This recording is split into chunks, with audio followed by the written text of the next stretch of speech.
Estreou o filme mais aguardado do ano, Deadpool e Wolverine. Ninguém fala de outra coisa. Nesse vídeo, eu vou analisar a trajetória desses dois personagens e procurar entender por que eles fazem tanto sucesso. Isso tem a ver com o conceito de anti-herói. Vamos entender o que são os anti-heróis. Os anti-heróis estão na moda. E Deadpool e Wolverine são típicos anti-heróis. Ou será que não? Bem-vindo, viajante! Eu sou Marcelo Santos e se você acredita que boas leituras são uma excelente companhia pela jornada da vida, este é o seu canal. E se você ainda não tem o hábito de ler, mas gostaria de começar a se aventurar nesse caminho, o Viajando na Leitura também é para você. Então aperte os cintos e vamos ao vídeo de hoje. O que é um anti-herói? E por que eles se tornaram tão prevalecentes? Por que eles dominaram a cultura pop nos últimos 30 anos? Anti-herói é um protagonista que não possui as virtudes tradicionalmente atribuídas aos heróis, ok? Um herói, quando a gente fala do herói, a gente não está falando necessariamente de alguém perfeito. O herói, ele também tem falhas. O herói, ele também tem defeitos. O herói não é puro e imaculado. Mas nós nos identificamos com um herói por causa de alguma virtude que ele tenha.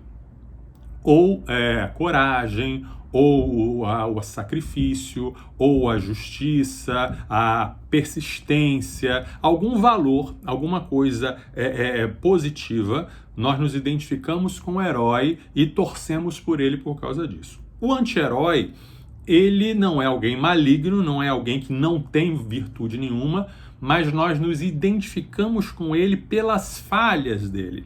O que ele tem de falho, o que ele tem de defeituoso, é isso que nos leva a nos identificar com ele e que nos leva a torcer por ele. Anti-heróis sempre existiram na cultura, na literatura. Mas por que hoje em dia eles estão na moda? Por que hoje em dia todo mundo gosta tanto de personagens como Deadpool, Wolverine, Justiceiro e vários, o Spawn e vários outros?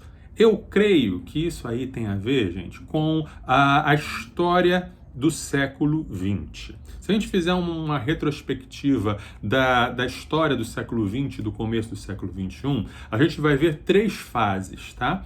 A primeira fase é a fase do herói conservador. O que é o herói conservador? Esse período vai até mais ou menos os anos 50 do século XX. É aquele herói que pensa assim: o mundo é bom, vamos conservá-lo assim. Vamos proteger esse mundo bom das ameaças externas que tentam destruir esse mundo. Então o herói típico dessa época era o soldado que foi lutar contra os nazistas na Segunda Guerra Mundial, o policial, o bombeiro, o cowboy, que defende ali os fracos, os oprimidos contra os bandidos, contra os índios eram os maus. Tá? Então a gente vê aí um herói conservador. E não é difícil de pensar nos quadrinhos exemplos desse tipo de herói. Superman, o Capitão América, eles são bem típicos desse conceito. Aí quando a gente chega nos anos 60 e nos anos 70, não deixa de existir o herói conservador, mas passa a surgir ou ter mais relevância o herói rebelde. É aquele herói que diz assim: o mundo é mau, vamos mudá-lo. O herói, a gente pensa nos heróis dessa época, quem são? Os artistas de rock.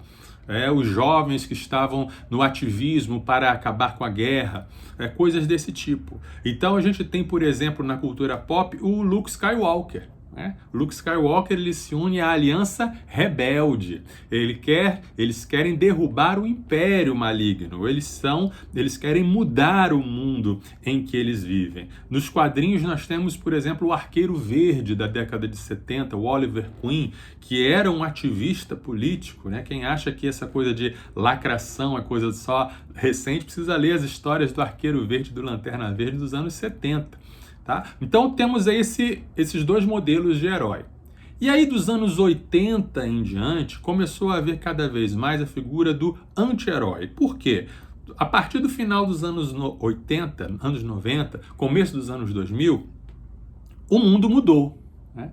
E não necessariamente para melhor.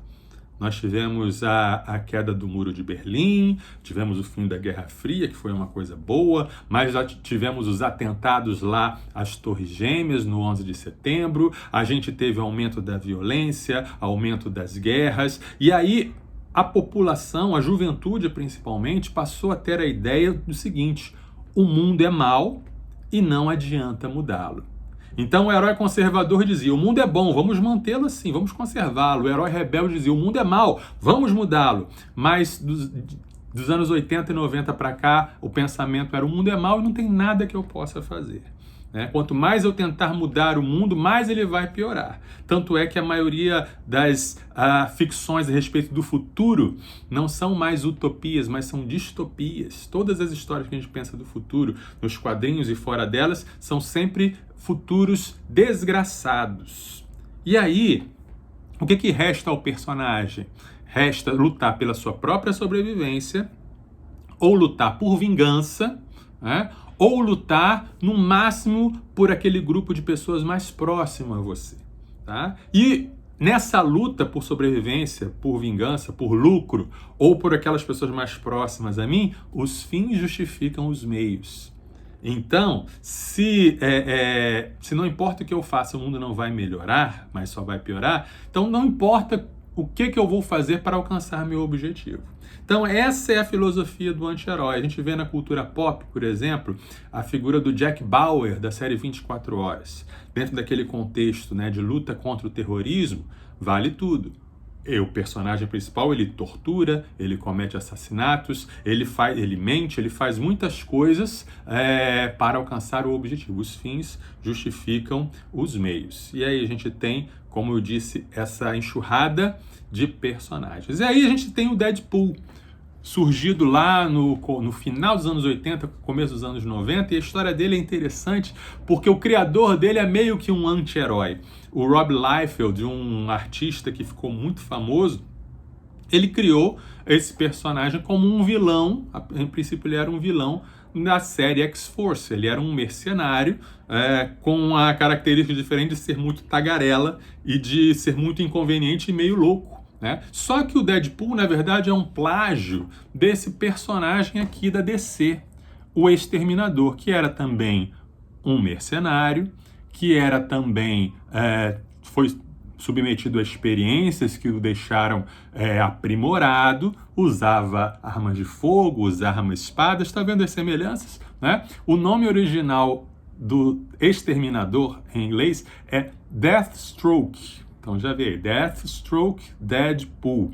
E se o nome do Deadpool é Wade Wilson, o nome verdadeiro do Exterminador é Slade Wilson, ou seja, é um plágio cara de pau, certo?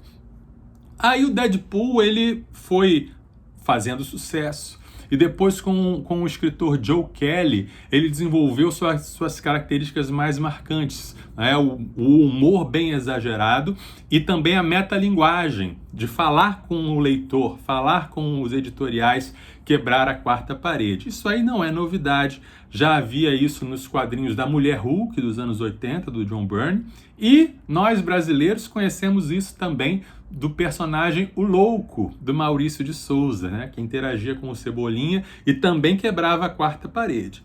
O Deadpool fez sucesso por uma mistura de violência extrema, humor, essa metalinguagem, fazendo zoação com todo o universo Marvel e com todo o mundo editorial, e uma pitada de tragédia, a tragédia pessoal do qual o personagem vinha, e ele fazia humor da própria tragédia dele.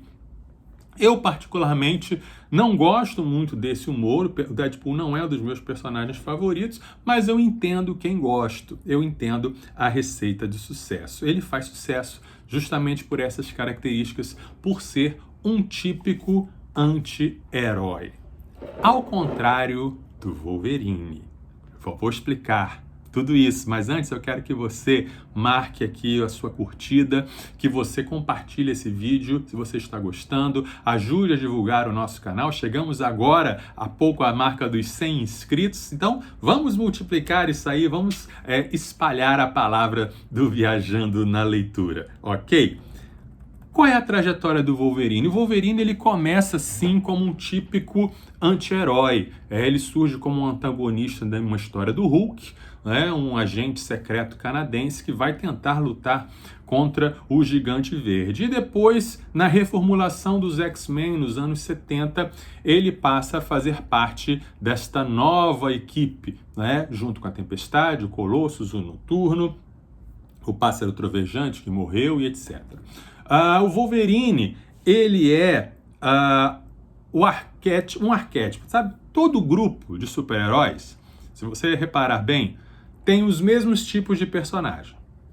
Tem o líder, a namorada do líder, o gênio, o fortão, o piadista e o rebelde antissocial.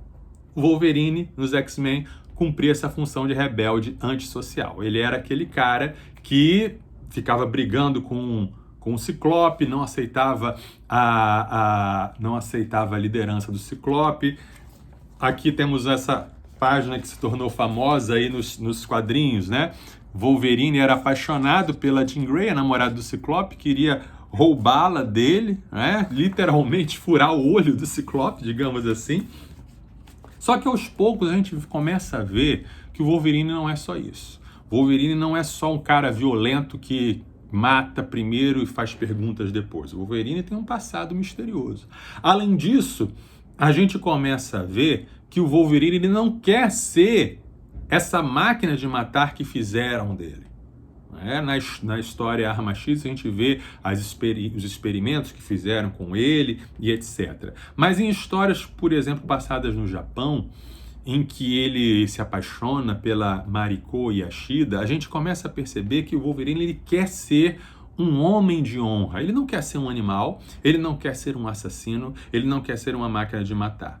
E aí todas as vezes que ele cede ao seu lado animal, todas as vezes que ele não se aguenta e sai matando por aí, para nós leitores é divertido, a gente gosta de ver, a gente quer ver o lado animal do Wolverine acontecendo, mas para ele é uma derrota, para ele é um atestado de que ele não conseguiu, e o que faz dele um herói é essa persistência, essa perseverança em não ceder.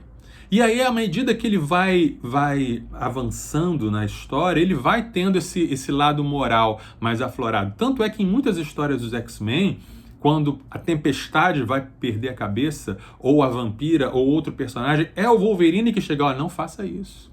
Não seja como eu. Não seja como alguém que perde a cabeça, não seja como alguém que mata, você é melhor do que isso. E ele vai aconselhando até chegar ao ponto, em histórias mais recentes, que ele se tornou o diretor da escola Jean Grey, né? Uma das escolas aí que ele se tornou alguém que cuida de crianças, alguém que ensina os mais jovens. Eu acho muito interessante esse lado. E é claro que tem essa dualidade, tem esses altos e baixos. Por exemplo, em alguns períodos, ele é chamado para fazer parte da X-Force. É um grupo que existe para fazer o trabalho sujo, né, que os X-Men não podem fazer. Então, é um jogo bem interessante de hipocrisia em que o Ciclope, que é visto como o líder certinho, ele pede para Wolverine para atuar por baixo de panos junto com essa equipe de agentes especiais que vão destruir, né, de maneira violenta os inimigos dos mutantes. Mas ele não faz isso por gosto, né? Ele fica em conflito com isso. Por isso que eu acho que o Wolverine, diferente do Deadpool, é na verdade um herói. Ele às vezes falha, ele às vezes não consegue, mas a trajetória dele, a luta dele é para ele ser não um monstro, um assassino, alguém que cede aos seus impulsos, mas um guerreiro honrado, um homem de valor. E isso que faz dele um herói. Uma dica de história, uma dica de de um quadrinho para você ler, que tem tanto Wolverine quanto Deadpool e que trabalha essas questões, é esse ônibus aqui da editora Panini, A Fabulosa X-Force, que fala exatamente isso. O Wolverine está nesse grupo de agentes especiais mutantes que é levado a tomar ações extremas. Sabe aquilo que eu falei? Os fins justificam os meios.